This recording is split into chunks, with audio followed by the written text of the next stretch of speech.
Hello viewers मु आज आपण पे आंछि ओटे ट्रिप्लेक्स घर जोटा लोकेशन रहउछि हंसपाळार शिवशक्ति नगर एई जो ट्रिप्लेक्स टा एनएच टू मात्र 1 किलोमीटर डिस्टेंस रहउछि चलन ए घरटा लुकआउट भी देखि आपण एटा जो स्पेस टा देखछ एटा पार्किंग स्पेस रहउछि आगु बारे स्पेस रहउछि एंट्री कर सला पर पाइ जाउछन्ती आपण लिविंग स्पेस सहित गोटे ओपन किचन देखि दियंतु एटा ओपन किचन रहउछि एई पटे आपण पाइ जाउ टॉयलेट आ एठी रहि जाउछि आपण दुईटा बेडरूम रहि जाउछि एबे मु आसी पहुंच जाइछि फर्स्ट फ्लोर पर फर्स्ट फ्लोर एंट्री कला पर आपण पाइ जाउ ड्राइंग स्पेस सहित गोटे बालकनी देखंतु सेटा स्पेशियस वाइड बालकनी रहउछि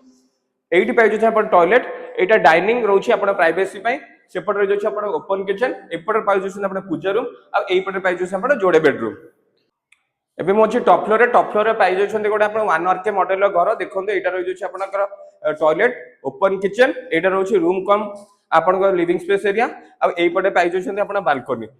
एबे मो अछि टेरास ऊपर आपण माने देखै दोछि टेरास रो हमर आखो भागर सोसाइटी रो व्यू देखंतु एई टाइप रहउछि एई जो प्रोजेक्ट रहउछि एटा गेटेड सोसाइटी प्रोजेक्ट रहउछि और बैंक लोन रो सुविधा मध्ये रहउछि सो डिटेल्स जानिया पे प्रोजेक्ट विषय रे स्क्रीन दिए नंबर एटा कॉल करन।